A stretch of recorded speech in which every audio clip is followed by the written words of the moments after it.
राधे राधे बच्चों। तो आज हम सीखेंगे क्लास 8 मैथ एक्सरसाइज 3.3। तो चलो शुरुआत करते हैं। बाकी लोग जो चैनल पर नए हैं वो चैनल पे विज़िट करें, बाकी वीडियो आपको मिल जाएंगी। ठीक है। तो सबसे पहला क्वेश्चन है, given a parallelogram ABCD, complete each statement along with the definition और प्रॉपर्टी यूज़। यानी कि ये अपन को जो फिगर दिख रहा है पैरेललोग्राम ABCD, जिसमें दो डायगोनल्स हैं AC और BD। अब 4 क्वेश्चन है अपने सामने, उस चारों क्वेश्चनों को इस फिगर के जरिए अपन कुछ प्रॉपर्टीज़ और डेफिनेशन का प्रयोग करके ये क्वेश्चन अपन कंप्लीट करेंगे। तो चलो शुरू करते हैं। जैसे इसमें दिया है AD के इक्वल में क्या होगा, तो सबसे पहले अपन फिगर पे पहुंचते हैं। तो फिगर में AD ये है, तो AD जब ये है तो बच्चों आपने पैरेललोग्राम का देखा होगा कि पैरेललोग्राम के जो एलिमेंट्स होते हैं उसमें होता है कि अपोजिट साइड्स इक्वल होती हैं, अपोजिट एंगल्स इक्वल होते हैं। तो AD का अपोजिट्स जस्ट उसके सामने वाला BC, तो AD इक्वल BC। तो यहाँ पे क्या लिख जाएगा बच्चों, BC। यहाँ पे आप लिख सकते हो opposite sides are equal. That's clear. अब इसमें दूसरा क्वेश्चन आ रहा है कि एंगल DCB को थोड़ा ध्यान से देखो। DCB यानी इस एंगल की बात हो रही है, यानी जब भी एंगल आपको मिले तो बीच वाले एंगल को देखते हैं। तो DCB, अब इसके जस्ट अपोजिट कौन है, A। तो जब A है तो A को अपन कैसे पढ़ेंगे, एंगल BAD या DAB, तो कोई भी पढ़ सकते हैं। अपन DCB इनने पढ़ा दो तो अपन पढ़ेंगे एंगल DAB। तो इसके सामने कौन सा होगा, एंगल DAB। इसके जस्ट सामने क्या लिख जाएगा, अपोजिट एंगल आर इक्वल। कोई दिक्कत, कोई परेशानी नहीं होनी चाहिए। अब इसमें दिया है OA, तो OA बेटा ये है,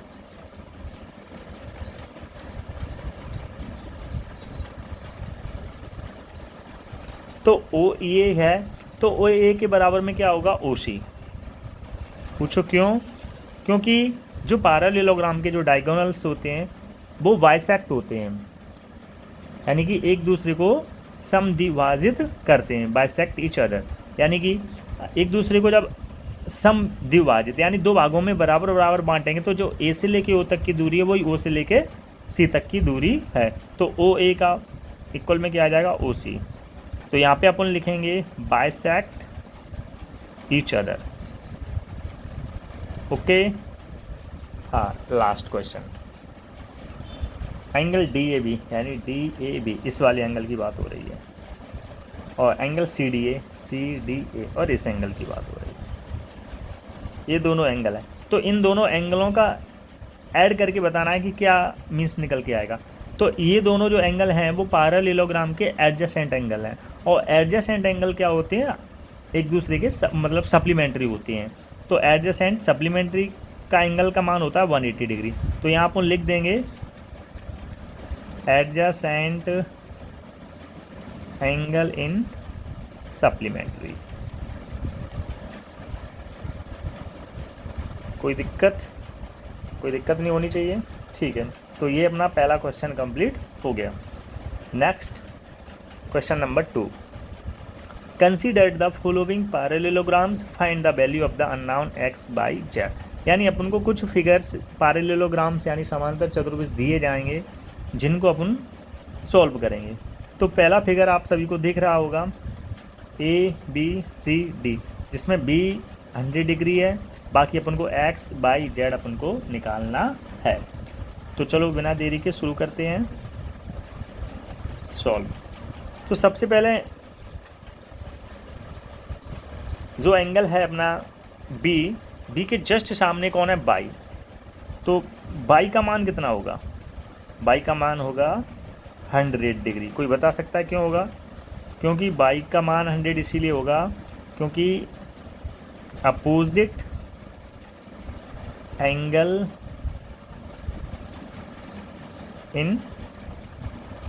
अपोजिट एंगल आर इक्वल।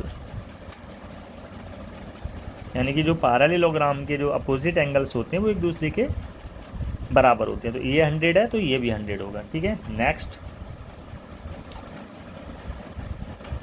अब निकालेंगे अपन जेड, यानी जेड को कैसे निकालेंगे। तो देखो मैं जेड को आपको बता रहा हूँ, एंगल जेड बराबर 180 डिग्री माइनस के 100। तो 180 और यानी 100 यानी ये वाला एंगल। देखो अपन ऊपर पढ़ के आए थे इधर इधर कि ये दोनों एंगलों का योग कितना होता है 180। तो 180 में से अगर 100 को घटाएंगे तो जेड निकल के आएगा। तो इसमें अपन क्या लिखेंगे, वही चीज़ फिर लिखेंगे, एडजेसेंट एंगल इन सप्लीमेंट्री।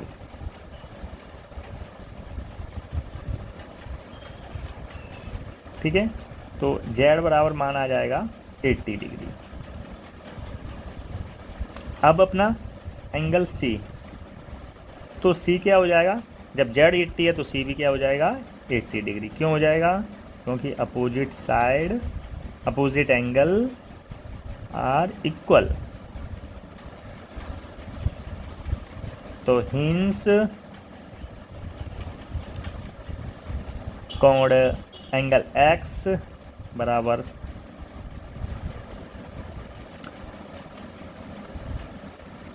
यहाँ पे x लिखेंगे, sorry, x 80 degree, angle z 80 degree, या मैंने हाँ, और एंगल बाई 100 डिग्री। तो यानी कि x बाई जेड अपना कितना आया 80 80 और 100, ये अपना हो गया। अच्छा, तो कोई दिक्कत अगर आपको समझ में ना आए तो वीडियो को दोबारा ज़रूर देखा करो, जिससे आगे क्लियर हो जाता है। नेक्स्ट दूसरा क्वेश्चन। दूसरे क्वेश्चन का फिगर कुछ इस टाइप का है, ये लाइन आगे खिंच गई, इसका कोई मीन्स नहीं है। तो इसमें x बाई और z ये मान अपन को निकालना है। तो चलो शुरुआत करते हैं। तो सॉल्व करेंगे। सॉल्व में सबसे पहले निकालेंगे अपन एंगल x डिग्री का मान। तो x का क्या हो जाएगा, 180 डिग्री में से कितना घट जाएगा 50 डिग्री घट जाएगा। क्यों, क्योंकि adjacent angle supplementary.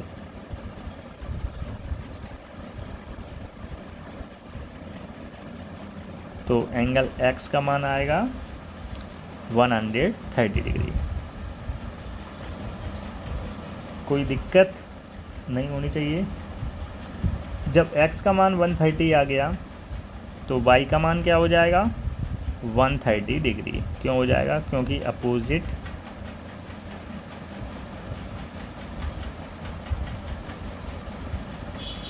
Angle are equal. कोई दिक्कत। तो अब क्या रह गया, अपना जेड रह गया। तो एंगल जेड का मान क्या होगा, देखो तुम्हें जो मैंने एक वीडियो बनाई है लाइन्स और एंड एंगल्स, उसको मैं डिस्क्रिप्शन में लिंक दे दूंगा, उसको आप चेक करना, उसको देखना, तो आपको कुछ उसमें समझ में आएगा। देखो यहाँ और यहाँ, ये देखो एक इस तरह का फिगर बन रहा है, इस तरह का। यहाँ पे x है और यहाँ पे ये z है। तो ये दोनों करस्पॉन्डिंग एंगल बन रहे हैं, जो कि f आकृति के बन रहे हैं। तो और करस्पॉन्डिंग एंगल एक दूसरे के सेम होते हैं। तो यहाँ पे अपन क्या लिख देंगे, करस्पॉन्डिंग एंगल। ये मीन्स एंगल x बराबर एंगल y बराबर एंगल z बराबर 130 डिग्री। क्लियर। नेक्स्ट अपन तीसरे सवाल पे पहुंचते हैं। तीसरा सवाल का एंगल कुछ इस तरह का दिख रहा है, जिसमें x बाई जेड ये अपन को मान निकालना है। तो चलो शुरुआत करते हैं सॉल्व करके। इसमें अपन को ये 30 डिग्री है, ये 90 डिग्री है, और ये बाई और ये निकालना है, यानी कि अपन को बाई और जेड का मान निकालना है। यहाँ पे x बराबर क्या है 90 डिग्री, सॉरी ये यहाँ पे दिया गया है और ये 90 डिग्री यहाँ पे छपा है, तो इसका क्या हो जाएगा, एक्स का मीन्स 90 डिग्री। तो इसमें क्या लिखेंगे अपन, वर्टिकली अपोजिट एंगल।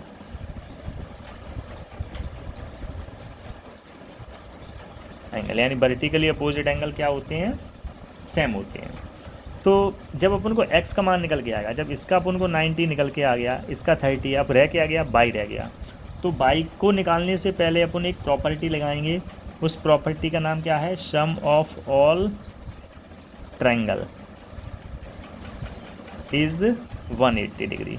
यानी कि त्रिभुज के तीनों कोणों का योग 180 डिग्री होता है, जिसमें अपन को 90 डिग्री मिल गया है और एक 30 डिग्री अपने पास है ही, और दूसरा बाई अपने पास और इक्वल 180 डिग्री। तो 90 और 30 जोड़ेंगे तो 120 डिग्री प्लस वाई डिग्री और बराबर में 180 डिग्री। तो वाई अपनी जगह 180 डिग्री, इधर 120 उधर जाके माइनस के हो जाएंगे, तो बाई बराबर 60 डिग्री। यानी बाई की वैल्यू कितनी आई, 60 डिग्री। अब बाई की वैल्यू 60 है तो जेड की वैल्यू क्या होगी, तो जेड बराबर भी क्या हो जाएगा, 60 डिग्री अल्टरनेट एंगल। अब जिस बच्चे को आता होगा उससे तो समझ में आ गया होगा, और जिसको नहीं आता हो तो लाइन्स एंड एंगल्स वाली वीडियो मेरी ज़रूर देखें, क्योंकि ये वाला क्या है, इसमें देखो इस आकृति में क्या हो रहा है, ये आकृति बन रही है, ये अपना बाई है और ये अपना जेड। तो ये एक जो फिगर बन रहा है वो जेड आकृति का बन रहा है, और जब भी जेड आकृति का बनता है तो अल्टरनेट एंगल लगता है और एंगल भी सेम होते हैं। तो हैंस एंगल x बराबर 90 डिग्री, एंगल बाई बराबर एंगल z बराबर 60 डिग्री। That's clear. तो इसके बाद इसका चौथे पार्ट पे पहुंचते हैं। चौथे पार्ट का जो फिगर्स है x, बाई और z, और 80 डिग्री एक एंगल्स दिया है। तो चलो बिना देरी के सॉल्व करते हैं।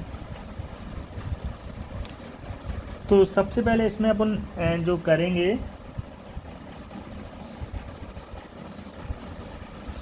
एंगल बाई निकालेंगे।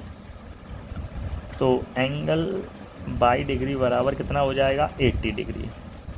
क्यों हो जाएगा, क्योंकि अपोजिट एंगल आर इक्वल, यानी ये इसके अपोजिट है। और ये 80 निकल आया और ये अपन को निकालना है, तो ये दोनों क्या होते हैं, एडजेसेंट एंगल होते हैं। एडजेसेंट क्या होते हैं, सप्लीमेंट्री होते हैं। तो एंगल x बराबर 180 डिग्री माइनस 80 डिग्री, यानी यहाँ लिखेंगे अपन adjacent angle are supplementary angle, यानी सप्लीमेंट्री एंगल का योग 180 डिग्री होता है। तो एंगल x बराबर 100 डिग्री अपना आ जाएगा। तो जब अपना 100 डिग्री आ जाएगा तो z का मान रह गया, तो z क्या हो जाएगा, 80 डिग्री, क्योंकि ये देखो f बन रही है, क्या बन रही है, f। तो यहाँ क्या लिख जाएगा, करस्पॉन्डिंग एंगल। बिल्कुल इजी लेवल में बता रहा हूँ मैं। हैंस एंगल x बराबर 100, एंगल बाई बराबर एंगल z बराबर 80 डिग्री।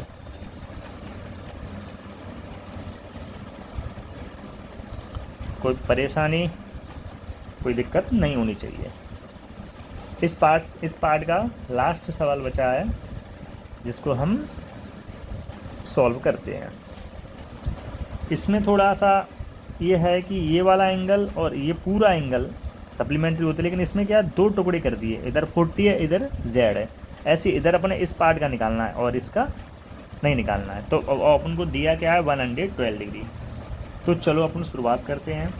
सबसे पहले सॉल्व करेंगे तो एंगल बाई का मान निकालेंगे। बाई का मान कितना हो जाएगा, 112 डिग्री। क्यों, क्योंकि अपोजिट एंगल है,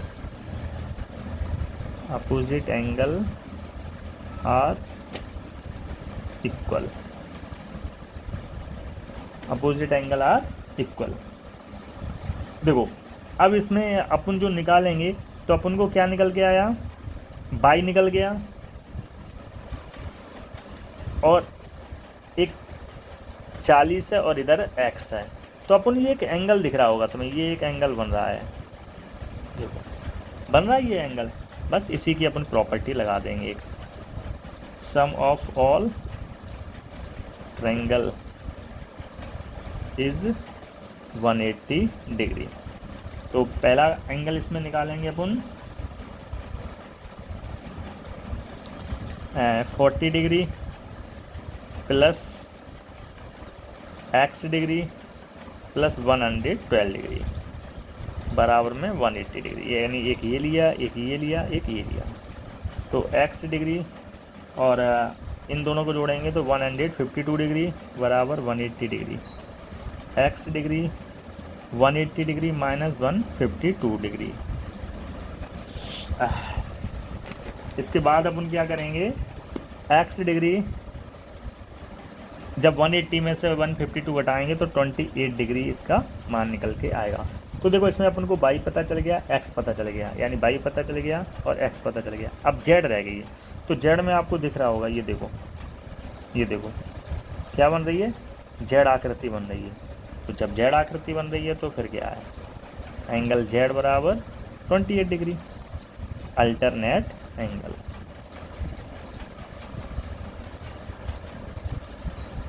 हैंस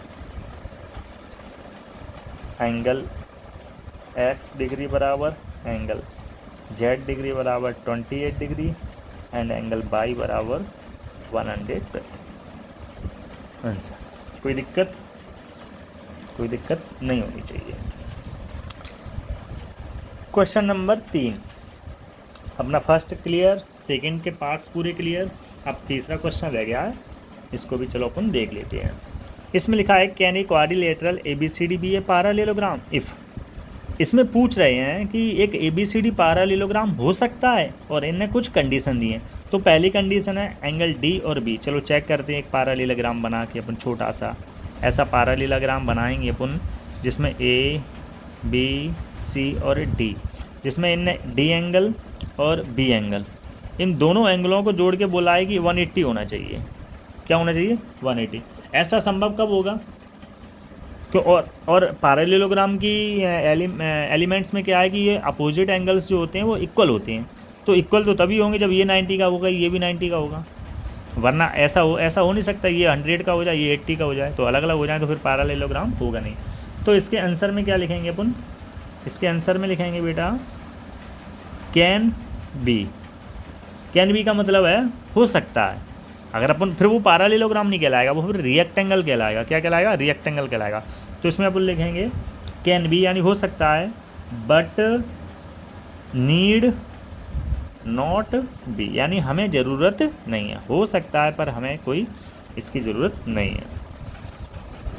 दूसरे एंगल में A B equal D C है, यानी 8 centimetre, A D 4 centimetre, B C 4 centimetre, 4.4 centimetre. इसको भी चेक करते हैं।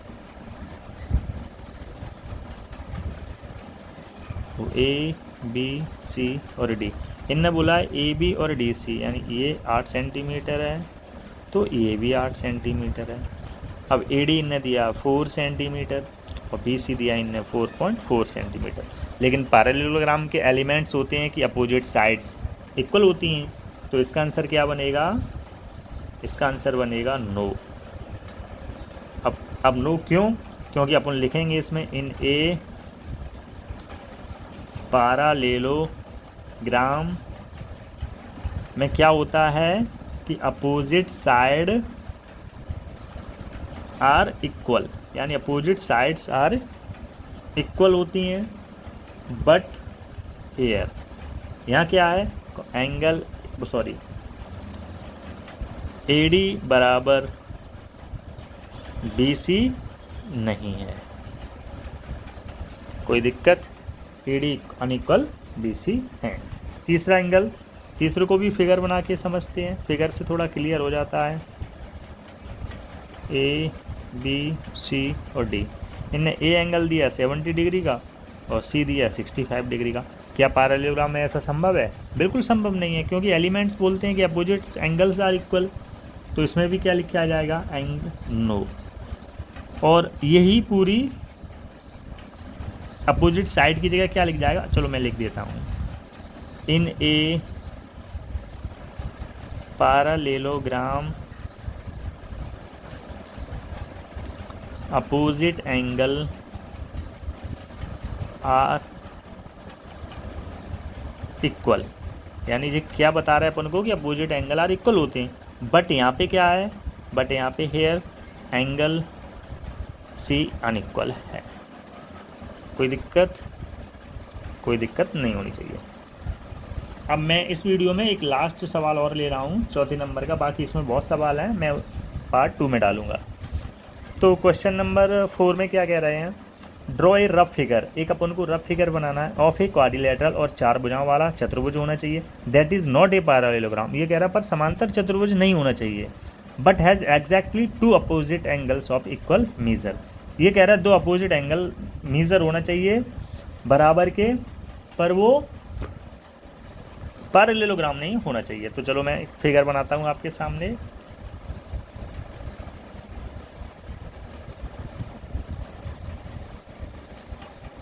ये मैंने फिगर बनाया आपके सामने। इस फिगर में क्या होता है कि ये इसके पैरेलल में, ये इसके पैरेलल में, और ये एंगल एक दूसरे के पैरेलल। मैं कोई सा भी नाम दे सकता हूँ, जैसे मैंने इसका दिया 100, तो इसका भी क्या होगा? 100। और ये दोनों नहीं है। तो इसमें अपन जब सॉल्यूशन में लिखेंगे, सॉल्व में लिखा जाएगा ABCD, यानी मैं इसका नाम दे देता हूँ ABCD। ABCD is a quadrilateral. बोलो क्वाड्रिलेटरल है कि नहीं? ABCD is a quadrilateral in with angle A बराबर C, एंगल A बराबर C, सॉरी, एंगल D बराबर B। तो therefore it could be kite. यानी ये क्या है? एक काइट है। और काइट के क्या होते हैं? एक ही जो जोड़ा होता है, एक ही मतलब सेम होता है। अपोजिट एंगल्स का 2 अपोजिट एंगल्स बराबर होते हैं, जैसे इसमें मैंने ये सामने लिख दिए हैं। देखो मैं एक आपको चीज़ बता रहा हूँ, ये जो चिन्ह आपको दिख रहा है, इस चिन्ह को अपन सिंस बोलते हैं। क्या बोलते हैं? और सॉरी, इसको बोलते हैं अपन देयरफॉर। क्या बोलते हैं? देयरफॉर, यानी कि, और इस वाले को बोलते हैं सिंस। तो ये चीज़ें आप ध्यान रखना, देयरफॉर और सिंस। तो मैं इस वीडियो को यहीं समाप्त करता हूँ, जिसमें मैंने आज 3.3 के 1 से लेके 4 क्वेश्चन कंप्लीट कर दिए। आशा करता हूँ कि आप लोगों को समझ में आया होगा, और जिस किसी भी बच्चे को कोई परेशानी हो तो वो वीडियो दोबारा ज़रूर देखें। अगर कोई सवाल समझ में ना आया तो कमेंट करके ज़रूर बोलें। आप चैनल पर नए हो तो सब्सक्राइब ज़रूर करें और अपने मित्रों को शेयर भी करें। राधे राधे बच्चों।